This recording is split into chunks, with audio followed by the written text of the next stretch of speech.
one of the things that I would like to start with are the basic kind of principles or philosophies of what harmonic or harmony is, right? When I teach herbalism, we have this harmonic philosophy.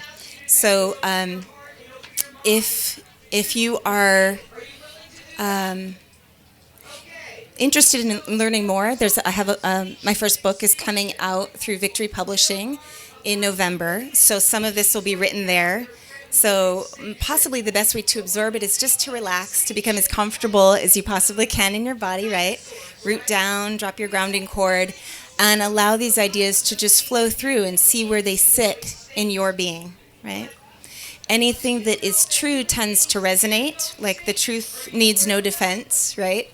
So I'll share this philosophy, but I will not defend the philosophy, since we're sitting in a space of harmony and seeking harmony with ourselves and with each other, right? If I drop my cards, they'll fall because of principles of gravity. I don't have to defend them, right?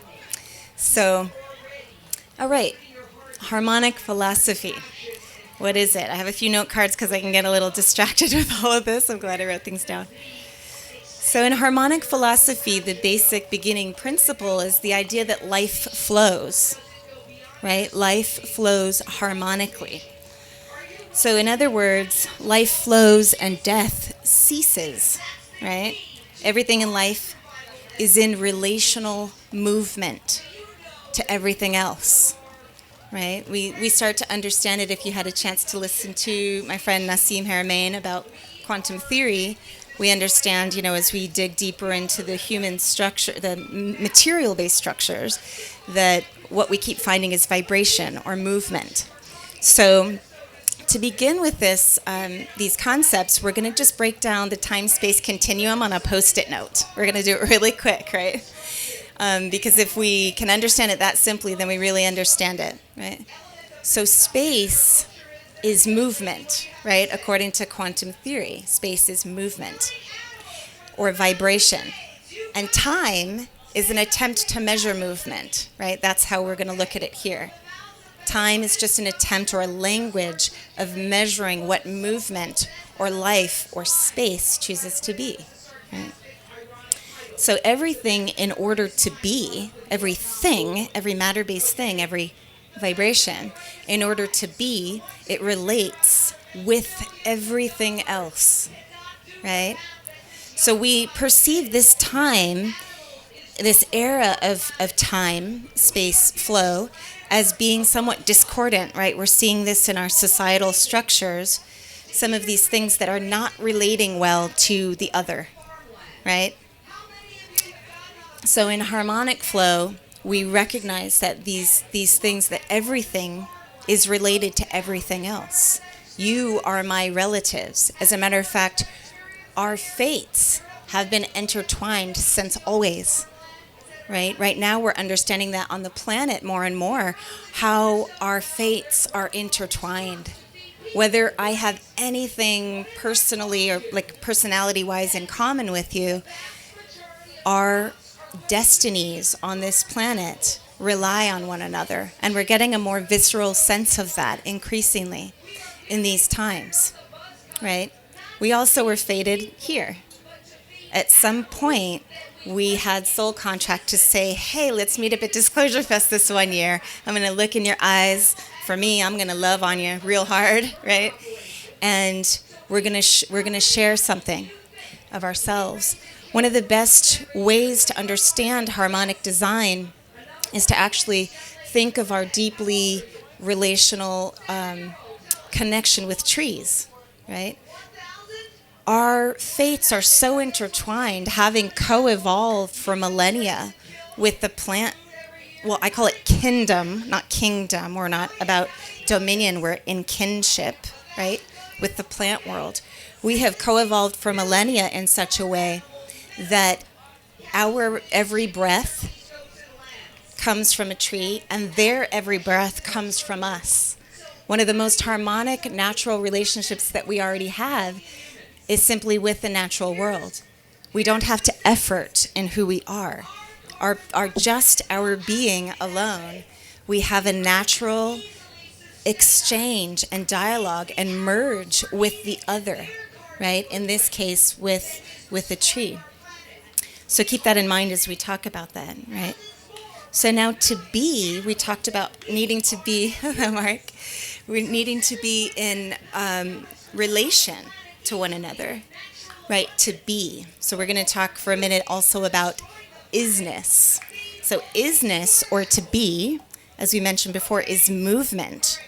Or it's also, we can consider it vibrational harmonic flow, right? Or flow in harmony with all that is. Is that where we are right now as a collective? Are we flowing in harmony with all that is? Are our leaders, are our mouthpieces flowing in a harmonic, or are we in discord? So we're going to talk a little bit about discord and harmony. And now, obviously, I love these topics because of my background in music, but there is place for a certain amount of discord in this time-space flow of living, right, that we exist in. It's like the difference between a classical structure in music with harmony, perfect harmonies and well-rounded tones, and good jazz, right? Good jazz has a little bit of discordance. So if we can sort of pull the courage of our convictions together during this time to participate in the ongoing dialogue in our global, like in our planetary family, we may be able to forgive ourselves this temporary discord, right, in this era of time, and just get on to making really good jazz, right, really good music. So as we were talking about beingness, you might think, like, what are we, right? What are we as a species? So beingness is as much a matter of embodying or embodiment of a when as it is a what. For example, I don't think that I'm a something, that I'm a person or this or that or this kind of, colorful meat muppet that moves through space, right? But I'm really a when.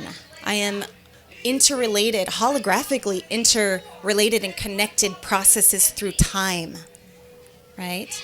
That's as much a part of our beingness as anything. So think about some of the processes that have happened just in this tiny span of the space-time flow that we're sharing here. Part of that would be like the rise and fall of your chest in breath, your blinking, the grass moving ever so gently around you, right? Your thought process is moving. Your process is through time, in part. We're that and far much more, right? So, and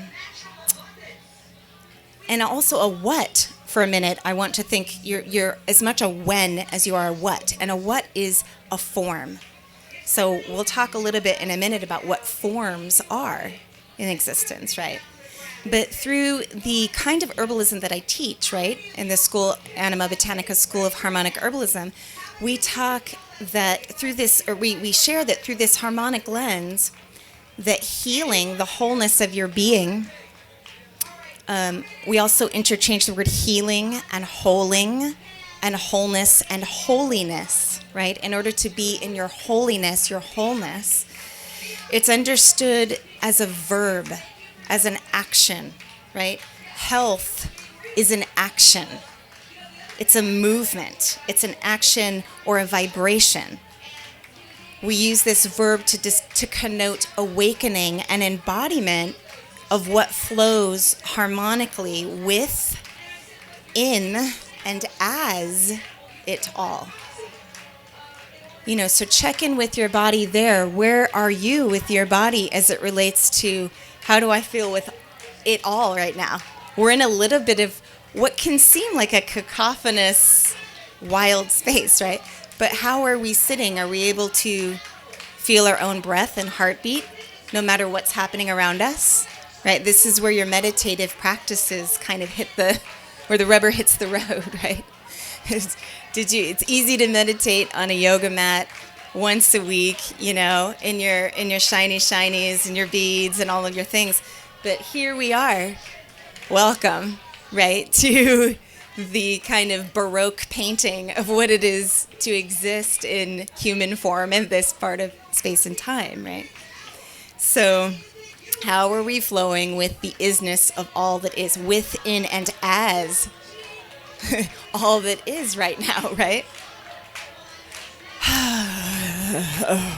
I'm having a hard time rooting, and I'm like, this is all half for me. I'm an old soul, right? I was like, okay, we're here, right? So now to evolve as a species, once we get to that part of just like, yeah, I'm good. This is all that is, right? I'm all that is. I'm in it. I'm with it. I'm as it, right? Now we're perpetually invited to evolve, especially at this time, right, in human history, to evolve as a species. So how do we do that? So we're going to just mention that evolution is a dynamic process. It's both extrinsically and intrinsically rhythmic in nature. So let's say that again. Evolution is extrinsically and intrinsically rhythmic in nature. It comes in waves. So a lot of individuals who are seeking to evolve our space on the planet at this time are doing something that will occur naturally within its rhythm and time that involves a deep soul-level trust that the design of who you are and the seed of who you are is right. It's perfect. It's absolutely right for these times. We have a little easier time understanding our perfection and the evolution of the species when we stand back and perhaps like look at the night sky, at the cosmos, right? And we say, wow, a birth of a star knows exactly when to birth, right? Look at that supernova. Look at the moon. She's so perfect in her cyclical, experiences. So we have no problem trusting the nature of our design when we look to the macro or even to the micro, right? But as it relates to our extrinsic and intrinsic rhythms through time as nature-based beings, when it comes to the little self, we go, oh, maybe nature got me wrong. Oh God, I do that thing, or I don't do that thing, or I'm not quite that form, right? So if you recognize that everything that you are and are becoming is already encrypted in the seed of yourself, it's already there. A sunflower, it will not grow into a peach tree. It will grow into a sunflower, right? As will you. You will grow into exactly and grow through exactly the perfection of your design, right? So there are no imperfections, as a matter of fact, in nature. There are only details, right? Our human culture creates a concept of perfection or not perfection, speaking to Virgos in Chiron and quadruple Virgos, right? This idea of perfection, right, doesn't have a good feeling in the body. But to recognize that imperfections are simply details that are inherent in form, right? So harmony being relational and relative, we understand that these details, these specifics or species-determined peculiarities or specificities, right, that they're an element of a soulful syncopation and synchronicity and an overall euphony of harmonic flow, right? So in other words, right, there's nothing that's wrong with them. In other words, nature or life or space, we can actually use these words interchangeably. Nature and life with a capital L, or space, that they hold and infinitely create expansion for diverse, holistically integrated form. I'm going to slow that down and go back because I saw everyone go, you're getting really wordy. This is how I think, right? This is why I do my work at 4 in the morning, because it makes sense at 4 in the morning. Maybe it doesn't make sense at 4 in the afternoon. So these diverse, holistically integrated forms are expressions in time-space flow, right? So life and space, they hold and infinitely create expansion for diversity. You're not wrong. Your human design is right. Now sit with that for a minute as we think about the issues that our species faces. We're like, how is this right? How is this right? We are headed so fast towards mass extinction. We're experiencing it now. And for me as a bee whisperer, also, I have a really, these last few weeks have been really challenging, right? Really challenging because I am with the bees. I know what's happening.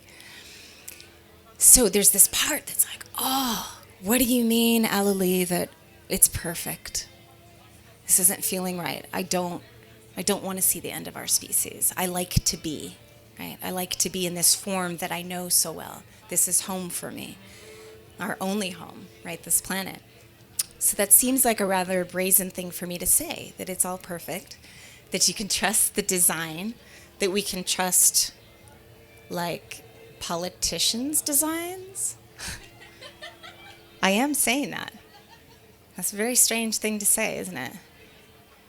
But sit with me for a minute, okay? So we've got this idea of what happens in nature, right? We know that it's impermanent, right? By its very nature, impermanence is woven into our sequential, successive territorializing. That's also part of our human design. It's a little less comfortable to sit with, right? But as a permaculturist and as a medicine woman, we observe nature's design. This is what we can observe. We have a sequential, successive territorializing that is built into nature, and we are part of that. So at one point, every seed is also encrypted with the information and the coding for its demise because of this impermanence. Part of what adds value to living and being is that we know that if we don't capture on any level, the soul level experience or the bodily experience of being, we miss it. We miss it. It fleets. It comes and it goes. Our body is born and we grow and we participate, and at some point it transforms. Well, I've had the wonderful privilege of working shamanically and holding a lot of death. As a matter of fact, you have to be really comfortable with death to do it, and there's no way to talk about life without talking about death. Like we can't actually talk about light without talking about darkness or shadow, right? It's impossible. So at some point, we have to go into this space, and death is encrypted within us. But having this privilege of holding so much death, even my own father's death, who was a very gentle man, and so his death, and I do probably mean birth, was a very gentle progression. And as we talked about all things being processes through time, we had such a difficult time even bodily understanding this gentleman's passage that we didn't know when to call his time of death. It was actually our cat, Shadow, that jumped up on his chest and went like, oh, something's here, because it's a medicine cat. We're like, something has changed here, right? But it was such a progressive state. So he's flowing from one state to the next state, right? Our planet may also be in this space, in part. Part of it may be its time, and we may have some of the harbingers and the priests of that passage stepping into political power. It is possible. It is worth considering for first-rate thinkers, right? If you're thinking at all, you think this is possible, right? That there is a perfect design here.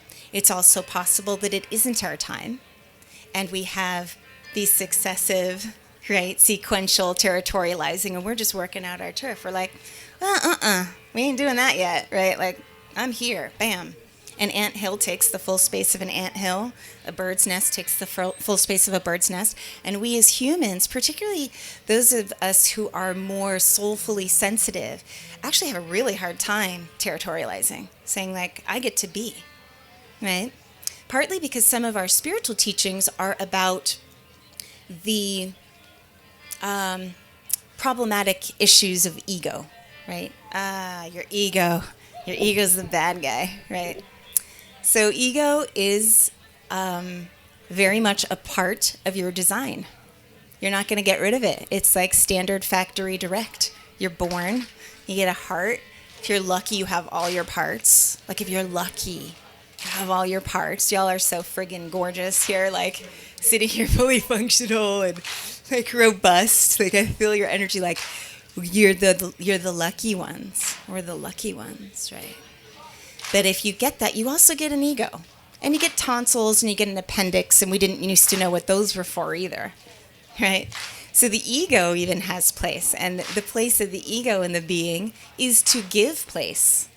Just place for you. Just enough ego that you say, I get to be, and I have just enough territory to fulfill my soul's purpose, right? The nature of why I'm here, the gifts that I'm here to give.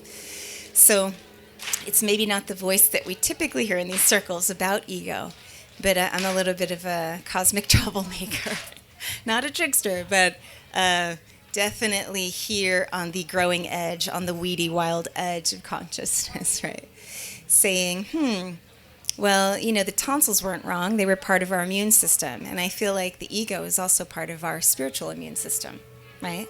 To say that the human spirit has some place, has a right to be, right? To embody. As a matter of fact, it has the call to do that. What we see in shamanism when people really aren't taking up their bodies, we see parasitic entities and we see death and dying, different forms of soul death and dying, right? So it's very important, actually, to get in a good harmonic relationship with your ego. So much like the tonsils, they're only problematic when they become inflamed, and the ego is the same, right? If it's inflamed, or it doesn't just say, I have a place to be, but I have the place to be, and I don't know about anything but me, right? So that's where we get this issue, and we're seeing that again politically, where we have this kind of mindset that is on offer to us to consider, and I've considered it and I'm chucking it out, but that's to say that only certain elite individuals have place and everything else does not, and only certain species have place and others do not, right? We're at a very bloated moment in terms of our own species. We are continually territorializing, which is our nature to do, and the planet's like, let's think about maybe there's some other species here, right? Maybe there are some other places in nature that also get to be.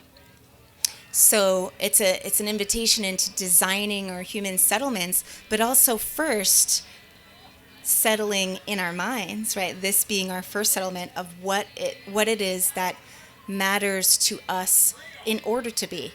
How long and how lavishly do you need to live in order to fulfill your soul's path? That's like not an easy question to answer, but just allow that in at some level of your being. That one will take time to digest, but to consider that.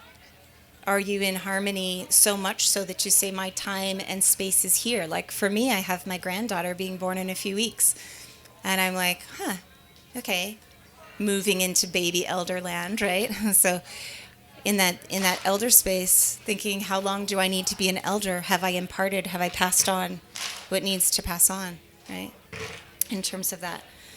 So, okay, and with that, we're going to get a little more into the philosophy, the harmonic philosophy again, which is that the forms of life are infinite in their variety, but they're impermanent in their expression, which means as we ask this question of how much space-time does this form need in order to express its purpose and design, knowing that death, or perceiving that, I can't say knowing like I am the authority, I'm just saying perceiving that death is this continuum into new form. Are we willing to move into a next evolutionary form as embodied consciousness? Or what if consciousness were no longer embodied? Are we comfortable with the idea? Are we really truly settled on the fact that we are the awareness that's aware that it's aware, right? That you are also made of consciousness, not just time, space stuffs, right? But that you as a consciousness carry on past this form. Like I don't know. It's all that I can observe in nature. If nature is a midpoint teacher and the cosmos are that macro and our microbiology are that microcosm of how things are made, I tend to feel that in this realm of existence that we have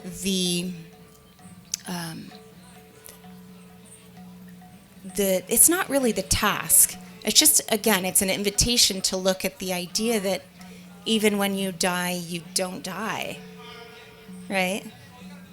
It's, as a matter of fact, life feeds off of death.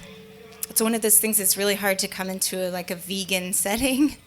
Actually, it's say life feeds off death, right? Because that's also a sticking point. And veganism is like, I don't want to see things die. I don't want to kill things in order to be, right? I'm so uncomfortable with this part of the design.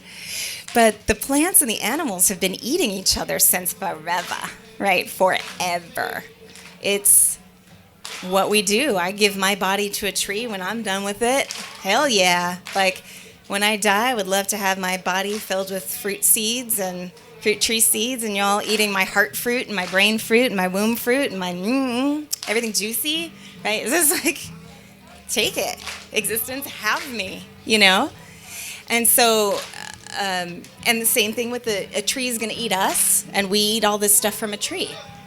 It's so key to living.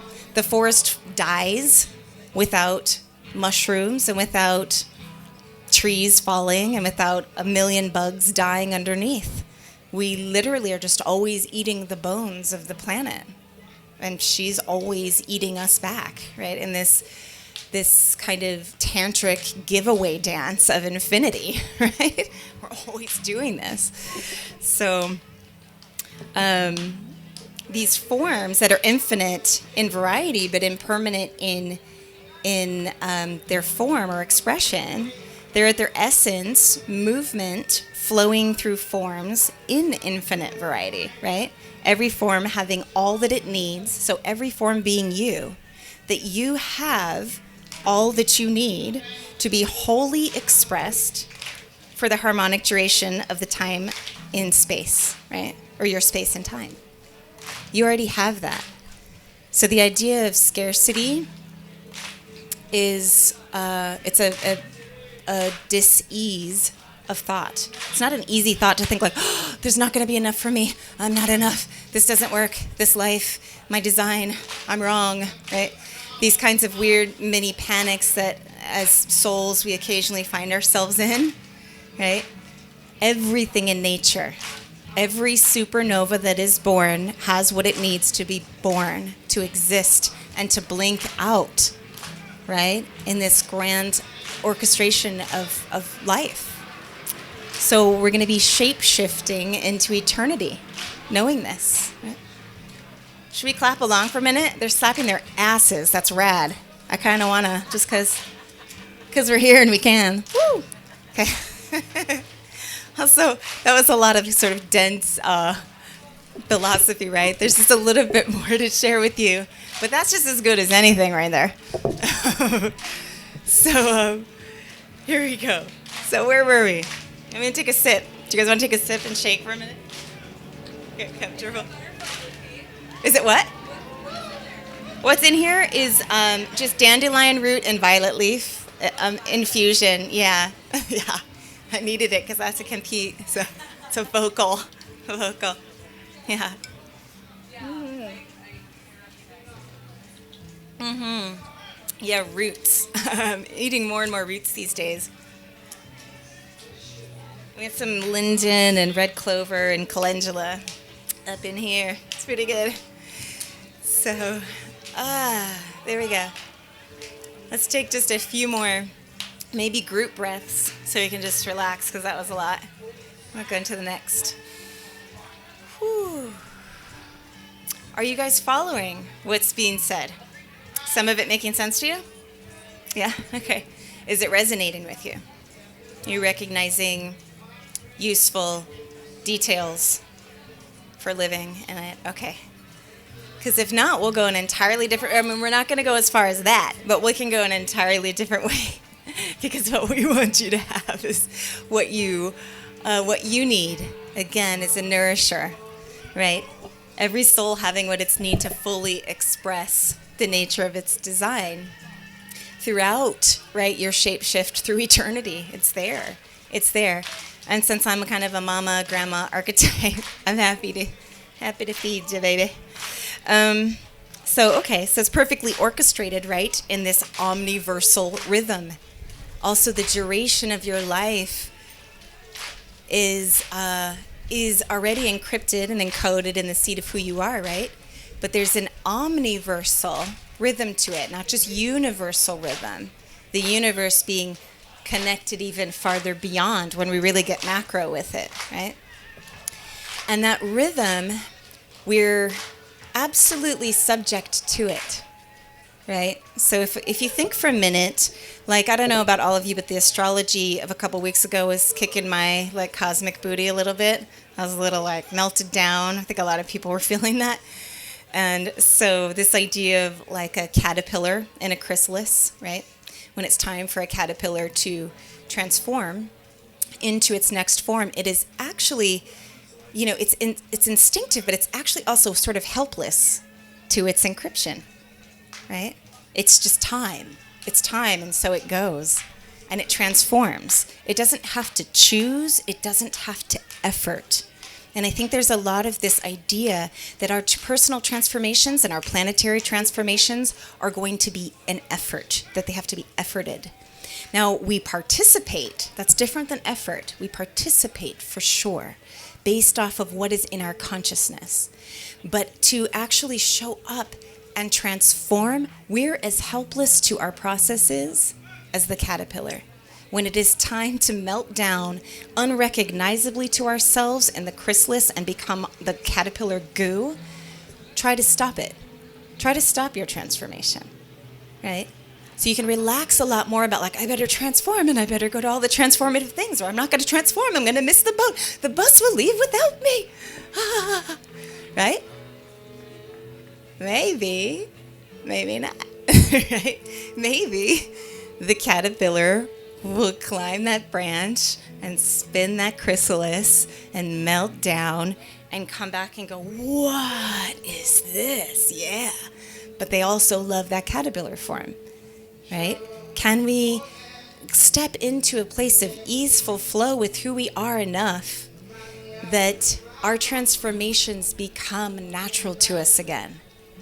That we can rest knowing the perfection of what it is that we are, right? Can we do it? I think we can. Like, I know we can, actually. So this space that we take up, this life or nature that we successfully territorialize, right? Successively and sequentially territorialize as beings that exist, it's a necessary, space is necessary for our learning and growth and for evolutionary processes on this planet. We absolutely must embody the full space of our beingness, our individuated designs, in order for the thing to work. So how much do you hurt when you are kicking against your natural self? When you are kicking against the nature of who you are? You hurt, you are uncomfortable, you are uneasy, you are in dis-ease when that happens.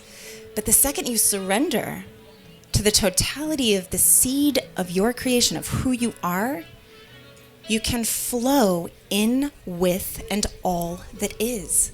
It becomes ease-filled. Our healing, our holing, our wholeness, and our holiness, getting there feels good. This is what I know as a 6th-generation medicine woman. The reason that we think that medicine and healing feels bad is because we're in a current bit of discordant cosmic jazz, right? With the idea that medicine is poison, that we'll take in a little bit of poison and it will help us out, right? So it doesn't feel good when we take a harsh medicine. But when we actually unblock who we are and surrender to who we are and surrender to our design, it becomes very simple to remember that healing feels like, right? We have that often, like I've got a little booth back there with some harmonic herbal preparations, right, that we make in crystal grids, and we Reiki infuse them in the mountains with medicine music and all the good things, right? And often people will put them on and go, oh yeah, that feels whole to me, right? Because they're expecting this preparation to feel like, oh, it kind of stings or it kind of burns. No, you feel like, oh, there I am again, right? In ease. So this easy harmonic flow, right, is what our wholeness and our healing is about. It makes seeking healing modalities for yourself far more simple, because we're listening for a gut level, That's your teacher, right? Your gut. Like, yes. Moving towards something, That's your healing path. It's a path of yes, right? And the other thing is this like shrinking away, no, right? That's where you're personal, and it doesn't matter what form it takes. It could take Western allopathic medicine and very stringent, almost militant thought for a certain being to come into wholeness as a part of a process through time. Can we accept that about the other? Can we sit in harmony with others that are so diversely different from us? That's much harder to do. But when we do that, what do we discover? Again, every form has an infinite variety that has not just the right to be, but the design to be. It cannot help but be what it is, right? We evolve through this. We participate in our own enlightenment as per our individuated consciousness. So if your individuated consciousness says, ooh, veganism, absolutely right for me, or absolutely wrong for me, and it's a versus an it's right. It's right. It can be trusted. But it's much harder to say, well, I hold this particular form and this is delicious, right? So everything else should be like this, right? No, everything else shouldn't be like that. Everything else gets to be exactly as it is. And I get to breathe trusting it. I get to flow in knowing absolutely that it is perfect and that my place is right too, right? That I have the right to take up the space that I take up. Now, our consciousness evolves, it expands, right? We talked about expansion happening, or rather flowing with respects to harmony, right? You will expand the best when you are flowing in harmony with all that is. You don't have to effort like the caterpillar, right? I don't really want to get into how harmonic overtones are fractals because we're pretty deep down the rabbit hole already, unless you want to go there, but that's another story, okay? But this idea of, okay, so now I'm in harmony with myself and now I'm in harmony with the other. Well, what is harmony? What is that? I like the word. It sounds good, right? But what is harmony? So harmony connotes symbiosis, isn't it? Right? It connotes being in a symbiotic, a mutually beneficial exchange with the other. Now, symbiosis, we'll take the opposite of symbiosis, something like a parasitic relationship, something that takes, possibly without our permission, and takes without giving anything back, right? So that is discordant. That is not harmonious. But in trusting even the design of some parasitic experience or entity, you can understand that parasites are perfectly designed to feed off of your stagnation. I'm going to say that again. Parasites are perfectly designed to feed off of your stagnation. So then it changes our relationship with a parasite.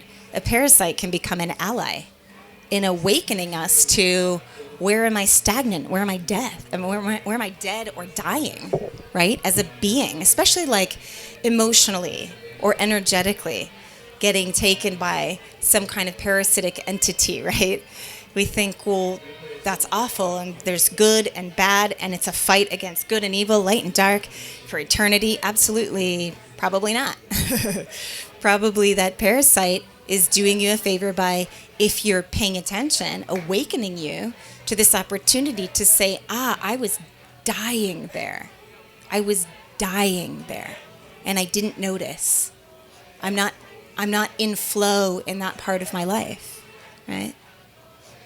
So trusting even the design of things that we've villainized for a long time, right? Knowing that they're right too. So symbiosis also implies understanding, innerstanding, overstanding, and omnistanding, right? The self, the other, and the all in every prismatic facet of mutually beneficial exchange. Most of us are just like, I don't even know everything about myself. Now you're talking about me getting to know about every other and the all. That's kind of heady. That's kind of lofty, right? But if you take your one entry point into consciousness and into matter as your body, you're also encrypted with every answer to that invitation. You're also inside of you have the all. You are every archetype. It's possible. You could be a saint. You could be a murderer. You could be a rebel. You could be a criminal. You could be a priest, a visionary. Any of these archetypal experiences, we all in our human body have the potential to embody any of these archetypes. So you already know the all. You know it through the more complex matrices and like the sponge of your consciousness, right? All those little facets and all those little nooks and crannies of you that you're, trying to integrate. If you recognize, okay, those come from this complexity of the all. I embody it. You do embody it. You can be healthy, you can be well, right? You're both young and old simultaneously. Do you ever feel that? You think, oh man, like today I'm 90. And then most of the time, I think we all have an inner 2-year-old, right? It's also why I count time really differently. For me, I've always counted it in quarter centuries, right? So right now, I won't give you total. I'm almost 3, right? I'm in the 3 range. So I'm between 2 and 3 years old. We'll leave it blurry, even then. Because I think there's always this inner child that's just like, lollipop. I want the lollipop, and I want it now, like the yoga booty we were talking about, like, yeah, right? We want the lollipop, or we want what we want when we want it. And there's this part of us that's always the old soul, right? It always is. And so in having that space that's both, it's both and more. We're also in this time in history where we are both, we're answering more questions with not either or, but both and more. You are both young and old and eternal and nothing at all. You don't exist, right? Matter isn't real. Time is an illusion, right? So you get to be both and more. It's kind of fun in order to think, well, then what are we doing? What is this? Are you even embodied? Kind of yeah, kind of no. It's kind of like watching Star Wars or something, Oh my God, Luke, Leia, da, da. We want a grand epic, right? Because we mentioned earlier on that the time-space continuum is a very simple thing. Space being movement or vibration, and time being an attempt to measure movement. Well, in space, what instigates this movement, right? So what instigates movement is a story. The soul lives through story. And we like good stories. We need good villains. Do we have any good current villains in our social structures? Does everyone have their favorite villain right now? I bet you do, right? You have a favorite villain. You have a favorite protagonist. Woo! You needed moisture. You got it. Life drops. So we get to, the soul plays through story. It continues to choose form through story. You're born into a story that you get to reconcile The thing with mom that didn't or did happen, the thing with dad that didn't or did happen, right? Your ancestors, all of this. We come through, and this is what propels the soul's movement through matter-based form, is the story of who you are, right? And to recognize at any moment that you are the authority or the authority, the author of your experience, right? You are the authority of where the story goes next, in part, in co-creative part with all that is. We get a very little bit of free will in existence, just like a silly little amount, right? This is also what comes, a privilege of sitting shamanically with a lot of death has been in seeing that when someone comes through a death process, they'll discover really quickly, okay, I know the answers to who, what, where, why, when, right? Who is me or this, right? What is this? Why is because this, right? Because this form wants to be, right? When is always now. But it's the how of being that we get this tiny little bit of free will with. How do you want to do this form? How do you want to rock this form that you're in right now? This body, this life, this existence, and this time in space. How do you want to do it? And so with that in mind, you choose. You author it. Make it juicy. Why not? Make it really good. Right? You can spend all the time that you want in shadow work, in light work. You can spend it in the multiplicity. I think that the stuff of the soul is more complex than just light work or shadow work, right? But spend it where you will. The how, your little bit of free will that you're given in this bursting, supernovas and cycles of the moon and tides ebbing and flowing and your chest coming and going involuntarily, the number of breaths that you have on this planet, the how of how you want to play through time-space is a little up to you, right?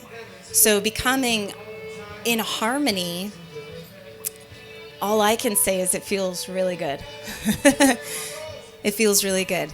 It's a much more ease-filled, pleasurable way of being, of moving through space.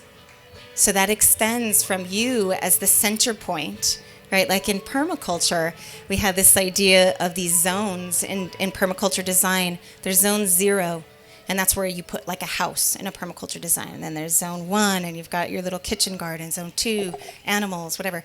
And on the edges, there's always a zone for the wild spaces. We leave space on the edges of who we are to be wild. But I always think of zone 0 as the being, right? So that seed right in the middle of everything that sprouts from it, you being in harmony is going to influence everything around you all the way to the really wild edges of who you are, right?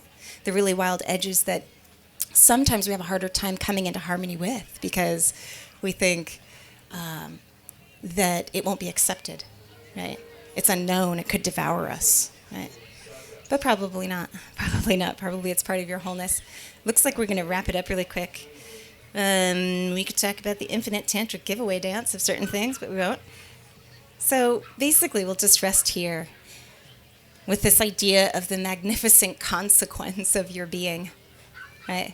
Magnificence of what it is to be, just to be. That your place is in whatever amount of free will that you have, yours to author, right? And at this time, for those of us who really love living, our play becomes clear. It looks like planting more trees in the commons, fruit trees, right? It looks like having, a weekend or 2 per month where you grab your friends and some scuba gear and you deep dive in the ocean for trash. And then maybe you make art out of that trash or fashion out of that trash or something, right?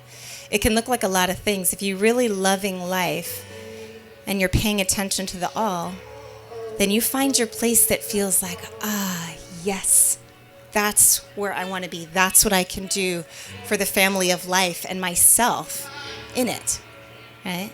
That's what I can do for myself because my destiny is interwoven with everything on the planet. What I can do for me is to clean up the earth. I can do that for myself to continue to be, right, in this form that I love so much.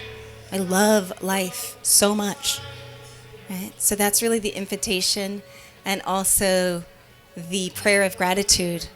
What a beautiful thing it is just to be. That's it. I think we're going to start gathering. So thank you. Thank you all for sharing this with me.